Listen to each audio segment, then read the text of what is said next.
Nesta história, acompanharemos a jornada de uma mulher que, no momento de sua maior vulnerabilidade física e emocional, descobriu que o homem com quem dividia a vida era na verdade, seu maior carrasco. É um relato sobre os limites do silêncio, o peso da ingratidão e a reviravolta inesperada que surge quando o destino coloca um aliado poderoso no caminho de quem não tinha mais forças para lutar sozinha. Prepare-se para uma narrativa de dor, mas, acima de tudo, de uma justiça avassaladora.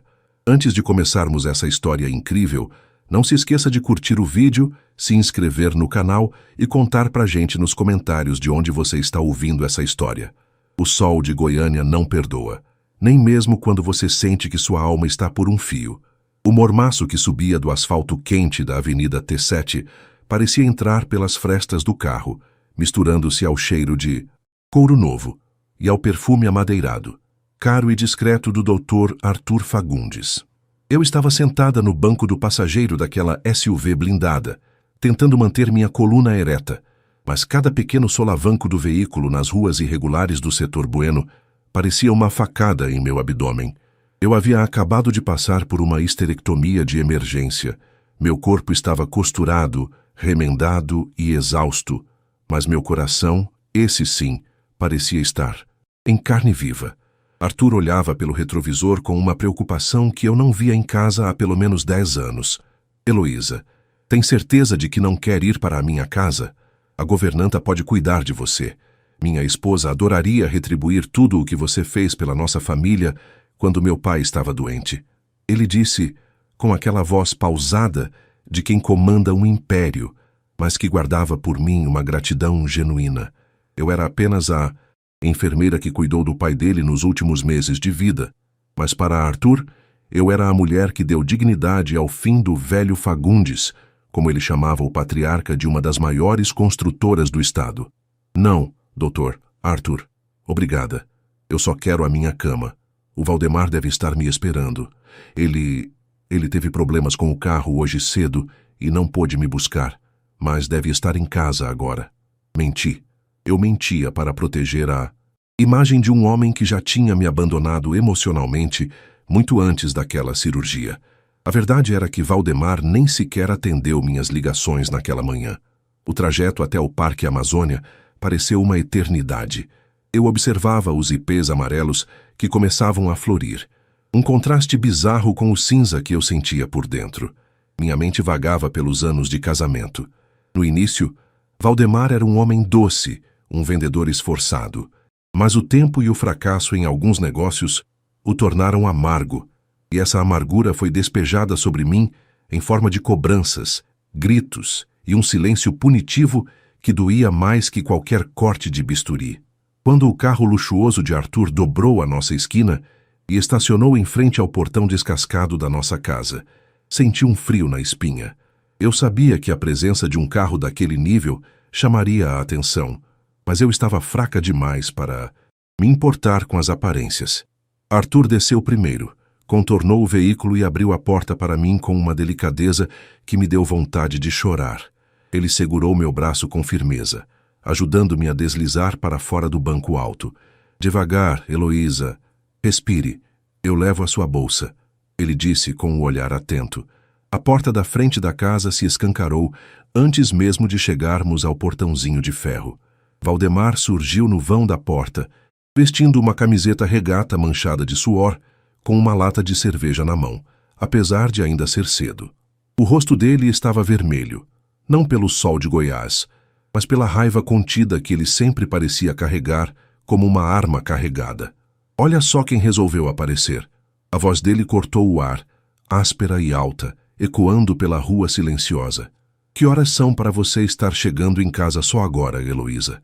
Eu estou aqui desde o meio-dia esperando a minha comida. Eu parei, sentindo uma pontada aguda na cicatriz. A dor física era intensa, mas a humilhação diante do Dr. Arthur era paralisante.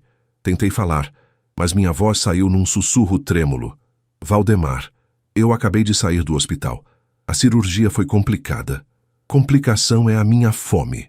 Ele interrompeu, descendo os 2 degraus da entrada e vindo em nossa direção, ignorando completamente o Homem elegante ao meu lado. Pare de fingir, mulher. Eu conheço esse seu joguinho de se fazer de vítima.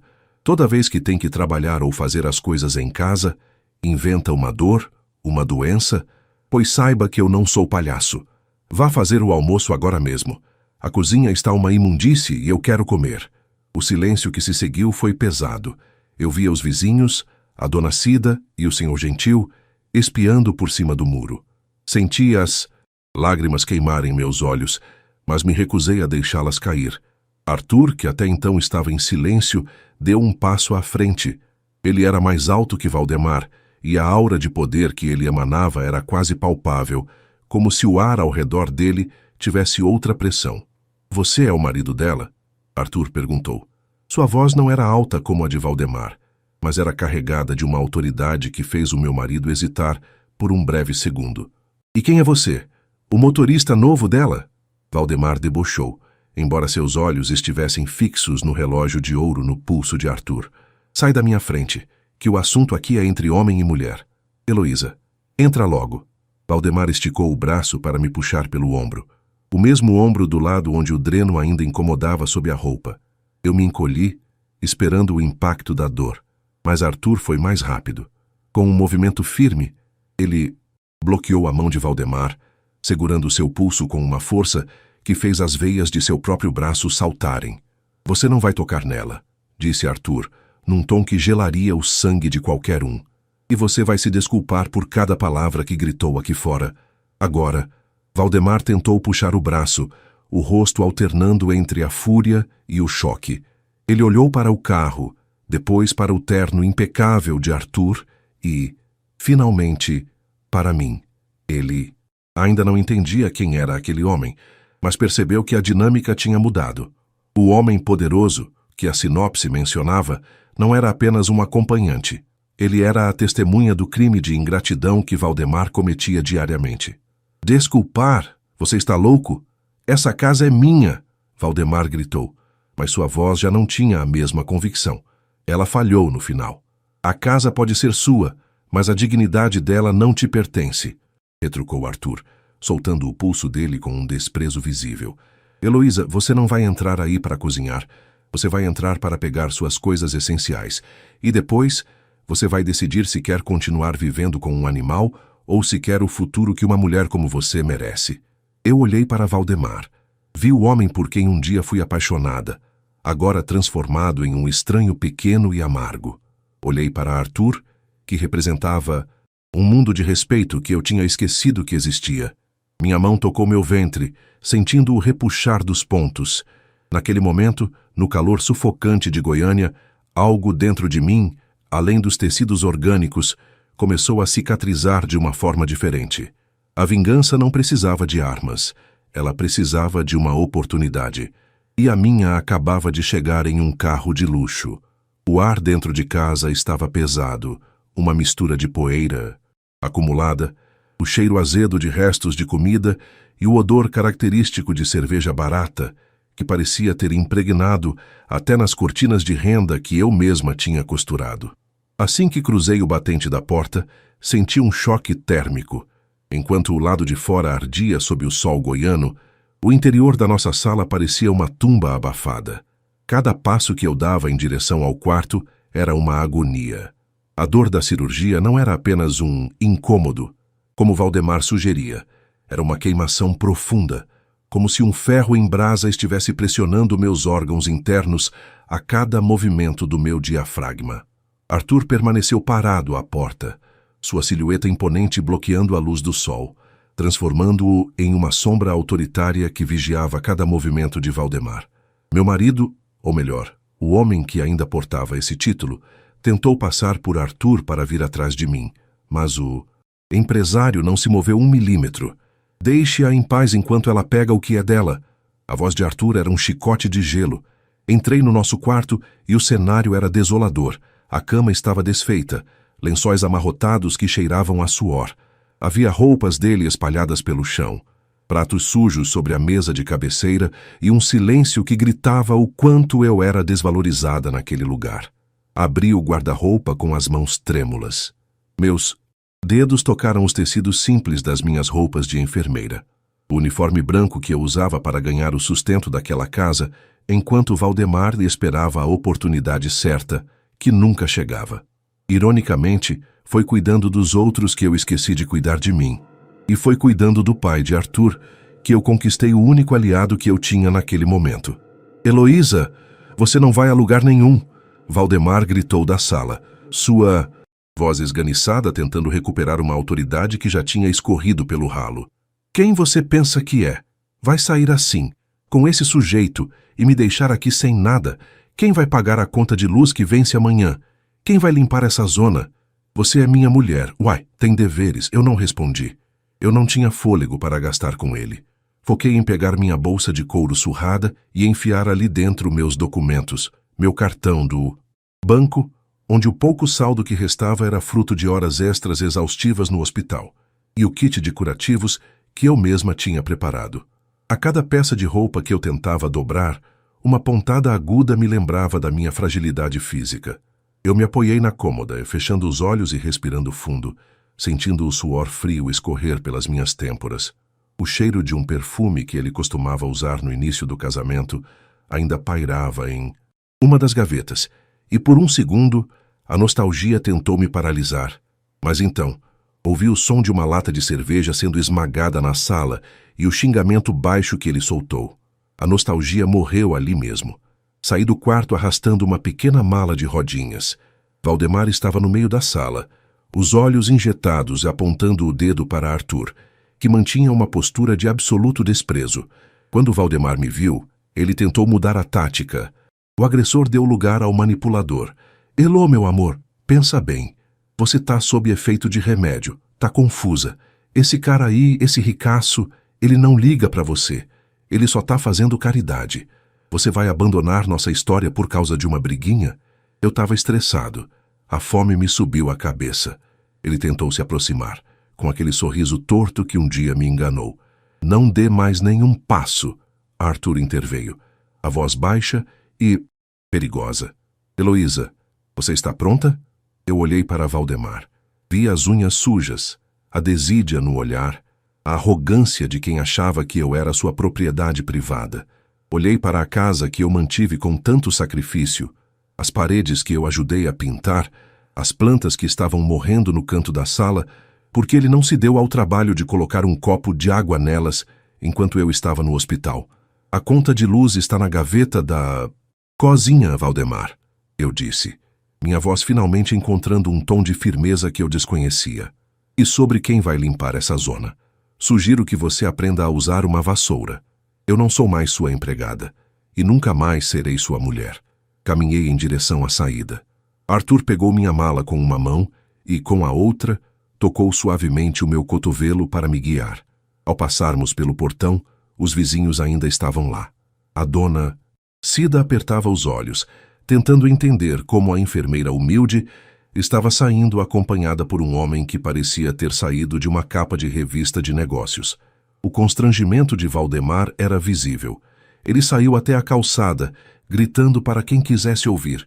Vai lá, vai ser a diversão desse aí por uma semana e depois vai voltar rastejando.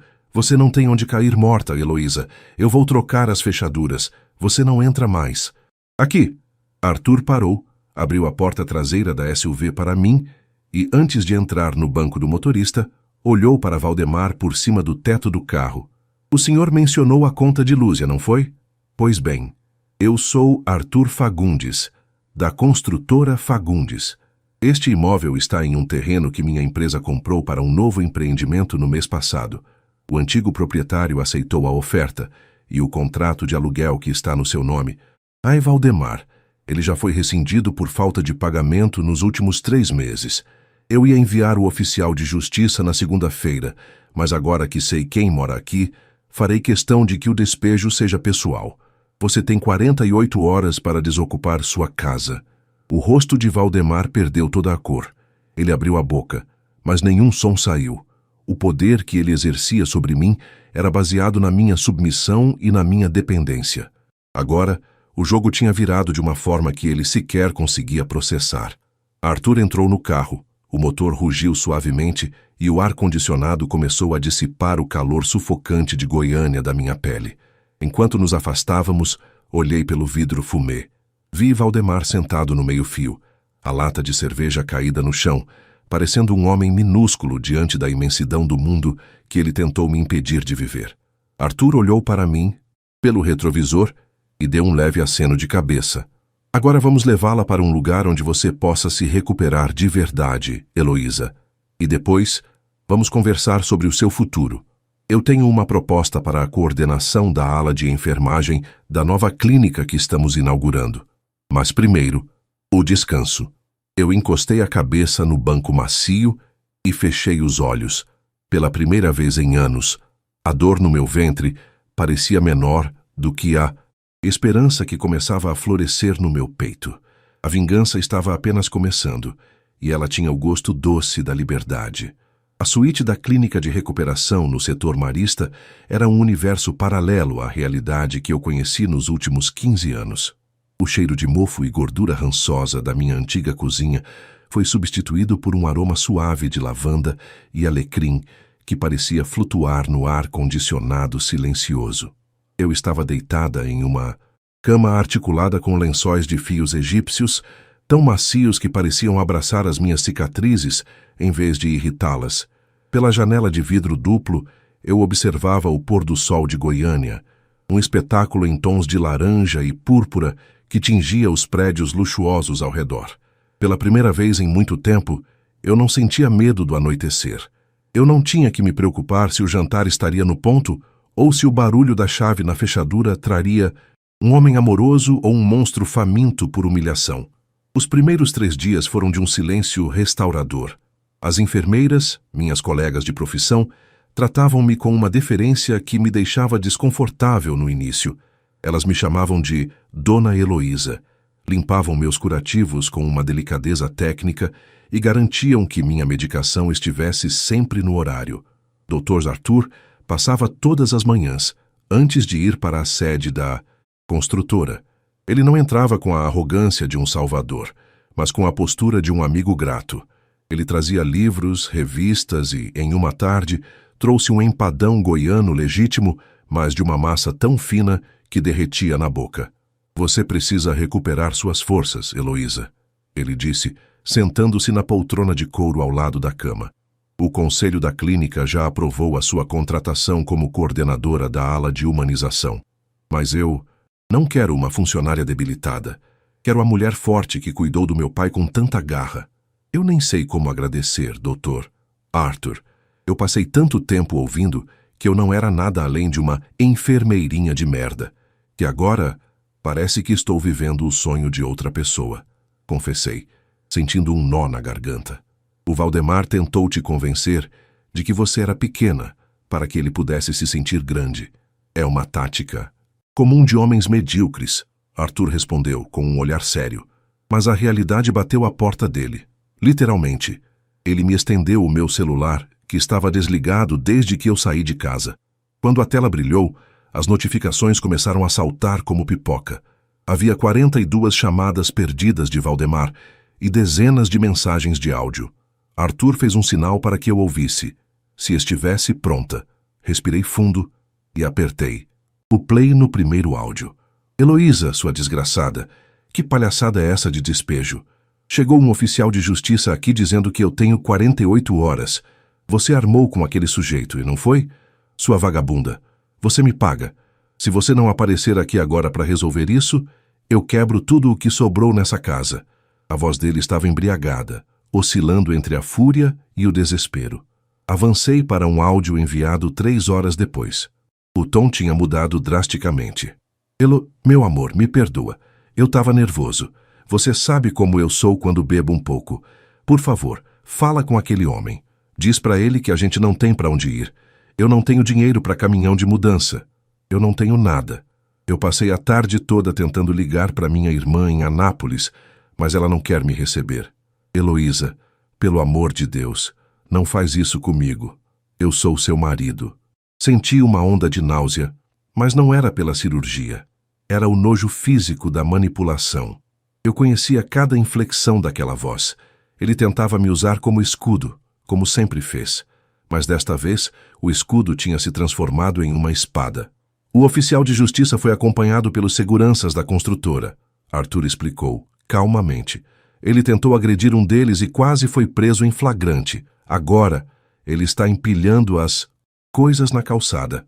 Pelo que soube, os vizinhos estão assistindo a tudo. A dona Cida, aquela sua vizinha, até ofereceu um copo de água para ele e depois fechou o portão na cara dele. Eu fechei os olhos e imaginei a cena. Valdemar, o homem que gritava comigo diante de todos, agora sendo exposto em sua própria pequenez. O Parque Amazônia é um bairro onde as fofocas correm rápido, e eu sabia que a reputação de bom homem injustiçado que ele tentava manter tinha caído por terra. Naquela noite, eu caminhei pela primeira vez até a varanda da suíte. Meus passos ainda eram lentos, mas a dor era suportável.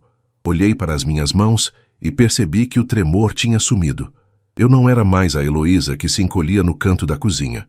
Eu era a Heloísa que estava prestes a gerenciar uma equipe, que teria seu próprio salário de 5 dígitos e que nunca mais pediria permissão para existir. No entanto, a vingança ainda não estava completa. Valdemar ainda achava que, de alguma forma, eu voltaria para limpar a sujeira, ou que ele poderia me processar por abandono de lar ou algo do tipo. Ele ainda tinha a chave da nossa conta conjunta, onde eu depositava o dinheiro das minhas economias para uma emergência, o dinheiro que ele achava que era dele. Dr. Poole Arthur, chamei, quando ele se levantou para sair. Eu preciso de um favor legal. Não é sobre o despejo. É sobre a conta bancária e sobre as dívidas que ele fez no meu nome usando meu cartão de crédito enquanto eu estava no hospital. Eu quero que ele sinta o peso de cada centavo que ele me tirou. Arthur sorriu. Um sorriso que não chegava aos olhos, mas que carregava uma justiça fria. Meus advogados já estão cuidando do levantamento das fraudes dele, Heloísa. Ele não apenas usou seu cartão, ele falsificou sua assinatura em 2 empréstimos pessoais nos últimos meses. Isso não é apenas uma briga de casal. É crime. E eu garanto que, em Goiás, a justiça para esse tipo de coisa costuma ser bem rigorosa quando se tem as provas certas. Senti um calafrio de antecipação.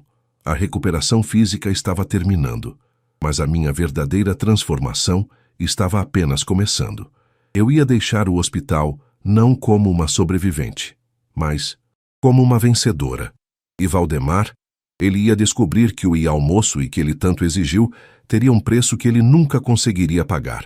Uma semana depois, recebi a alta médica. Saí da clínica usando um vestido novo, de corte elegante, que Arthur tinha providenciado. Meu cabelo estava arrumado. Minha pele tinha voltado a ter cor, e eu carregava uma pasta de couro com o contrato da minha nova posição. Mas antes de ir para o meu novo apartamento, um imóvel funcional da construtora que Arthur me cedeu até eu me estabilizar, eu pedi para o motorista fazer uma parada. Fomos até a rua da nossa antiga casa. O caminhão de mudança da construtora estava lá, carregando os últimos móveis que seriam levados para um depósito, já que o terreno seria limpo para o início das obras no dia seguinte. Valdemar estava sentado em um sofá velho, jogado na calçada, cercado por sacos de lixo pretos. Ele parecia ter envelhecido 10 anos em 10 dias. A barba estava por fazer, as roupas sujas e o olhar perdido. Quando a SUV parou em frente a ele, ele se levantou, os olhos brilhando com uma esperança patética. Ele correu até a janela, achando que eu tinha vindo buscá-lo, que a sua Heloísa tinha voltado para salvá-lo da miséria que ele mesmo criou. Eu abaixei o vidro apenas alguns centímetros. O cheiro de álcool e derrota que vinha dele era sufocante. Elo, graças a Deus, você veio. Manda esse motorista abrir o porta-malas. Vamos carregar essas coisas.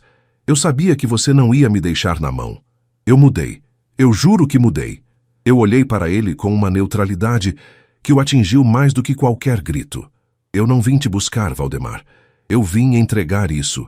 Passei pelo vão do vidro um envelope pardo. Eram as notificações judiciais do processo criminal por estelionato e falsidade ideológica, além da petição de divórcio com pedido de medida protetiva. O almoço está servido, Valdemar, mas desta vez, quem vai ter que engolir as consequências é você.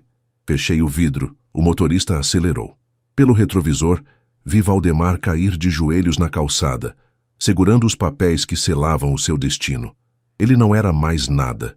E eu, finalmente, era tudo o que eu sempre deveria ter sido. A luz da manhã de Goiânia entrava pelas amplas janelas de vidro do meu novo escritório, no 10º andar de um edifício comercial no setor Bueno.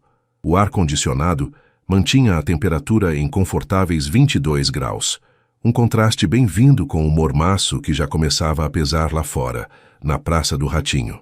Sobre a minha mesa de mogno não havia mais louça suja ou restos de comida azeda.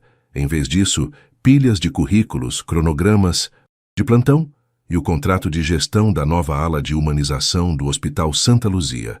Eu agora era a coordenadora Heloísa, e o som do meu nome pronunciado com respeito pelos outros funcionários ainda me causava um calafrio de satisfação, daqueles que a gente sente quando finalmente ocupa o lugar que o destino nos reservou.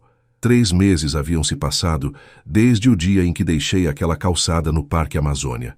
Minha cicatriz física agora era apenas uma linha fina e esbranquiçada no meu abdômen, um lembrete silencioso de uma batalha que eu venci 2 vezes, uma contra a doença e outra contra o homem que jurou me amar na saúde e na doença, mas que só conhecia a minha utilidade enquanto eu estivesse servindo-o.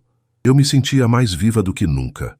Meus cabelos, que antes viviam presos em um coque apressado e sem brilho, agora tinham um corte moderno e estavam sempre impecáveis.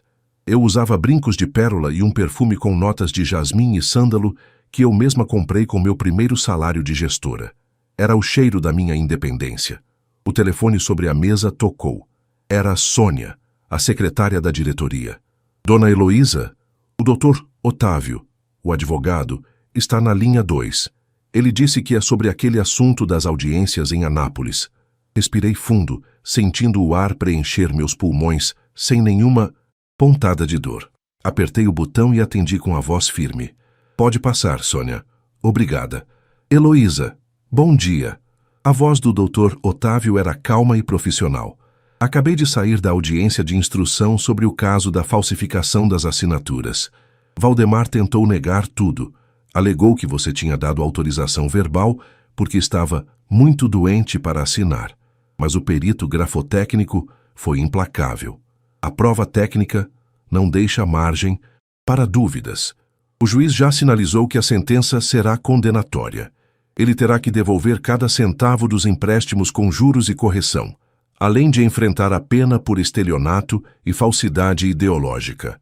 Eu me recostei na poltrona de couro, observando o movimento dos carros lá embaixo, parecendo brinquedos coloridos na avenida. E como ele está, Dr. Otávio? Perguntei. Não por preocupação, mas por uma curiosidade quase clínica. Miserável, para dizer o mínimo.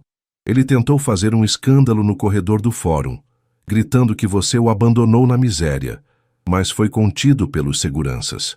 Ele está morando em um quarto de pensão nos fundos de uma borracharia na saída para Guapó. Parece que a irmã dele realmente fechou as portas. Ele não tem mais nada, Heloísa. Nem a dignidade que ele tentou te tirar, ele conseguiu manter para si. Desliguei o telefone e, por um momento, fechei os olhos. Lembrei-me do cheiro de cerveja barata e do grito dele. Vá fazer o almoço agora mesmo. Naquele tempo, eu achava que o mundo acabava nos muros daquela casa humilde. Eu achava que o meu valor estava atrelado à rapidez com que eu colocava o prato de comida na frente dele. Que ironia! Valdemar gritava por almoço porque era incapaz de nutrir a própria alma, enquanto eu, mesmo convalescente, carregava dentro de mim a força de uma cidade inteira. Naquela mesma tarde, recebi a visita do Dr. Arthur Fagundes. Ele não veio como um salvador, mas como um sócio e amigo. Sentamo-nos para tomar um café expresso na varanda do hospital. O sol de Goiás começava a se pôr, tingindo o céu com aquele dourado magnífico que só quem vive no Cerrado conhece. Você está radiante, Heloísa, ele disse, observando como eu gesticulava com confiança ao explicar as novas diretrizes de atendimento. Meu pai estaria orgulhoso de ver a mulher que cuidou dele comandando tudo isso. Eu só precisava de uma oportunidade para parar de cuidar apenas dos outros e começar a cuidar de mim, Arthur. Obrigada por ter sido a testemunha que eu precisava para finalmente enxergar a verdade. Eu não fiz nada que você já não tivesse dentro de si. Eu apenas segurei o espelho. Ele respondeu com um sorriso discreto. Antes de ir para casa, meu próprio apartamento, um lugar pequeno, mas decorado com cores claras e cheio de plantas que eu regava todas as noites com um prazer quase sagrado, decidi fazer uma última parada. Dirigi até o Centro Cultural Oscar Niemeyer. Caminhei pela esplanada branca, sentindo o vento fresco da noite goiana bagunçar meus cabelos. Ali, cercada por aquela arquitetura moderna e imponente, eu me senti parte de algo maior. Sentei-me em um dos bancos e peguei meu celular. Havia uma mensagem de texto de um número desconhecido, enviada horas antes. Eu sabia que era ele. Heloísa, por favor, eu estou passando fome. Me ajuda. Eu sei que errei, mas eu sou o homem da sua vida. Me perdoa. Eu faço o almoço para você todos os dias. Eu limpo a casa. Eu faço qualquer coisa. Só não me deixa apodrecer aqui. Li a mensagem 2 vezes. Antigamente, eu sentiria pena. Antigamente, meu coração amoleceria diante do sofrimento de alguém, mesmo que esse alguém tivesse me ferido profundamente. Mas aquela Heloísa tinha morrido na mesa de cirurgia e no banco daquela SUV blindada. A nova Heloísa sabia que perdão não significa conivência e que justiça não é vingança rasteira, é apenas a colheita do que se plantou. Bloqueei o número sem responder. O silêncio do meu celular era a resposta mais barulhenta que ele poderia receber. Levantei-me, respirei o ar da noite e caminhei em direção ao meu carro. A dor tinha ido embora. Não havia mais pontos repuxando. Não havia mais o peso da humilhação esmagando meus ombros. Eu estava livre. E enquanto o horizonte de Goiânia brilhava com as luzes da cidade, eu percebi que a verdadeira vingança não foi ver Valdemar na miséria. Foi ver a mim mesma prosperando, feliz e completa, num mundo onde ele não era mais do que uma sombra dissipada pelo brilho da minha própria luz. Entrei no carro, liguei o rádio e deixei uma música suave preencher o espaço. Olhei pelo retrovisor, vi meus próprios olhos brilhando com uma determinação inabalável e acelerei. Eu tinha uma vida inteira pela frente, e dessa vez eu era a única protagonista da minha história. O capítulo final de uma dor antiga tinha acabado de ser escrito, e o primeiro capítulo da minha liberdade estava apenas começando. Espero que esta história tenha sido tão emocionante para você quanto foi para mim ao escrevê-la. Se você gostou dessa jornada de superação e justiça da Heloísa, não se esqueça de deixar o seu comentário e compartilhar com quem precisa de um sopro de coragem hoje. Até a próxima história.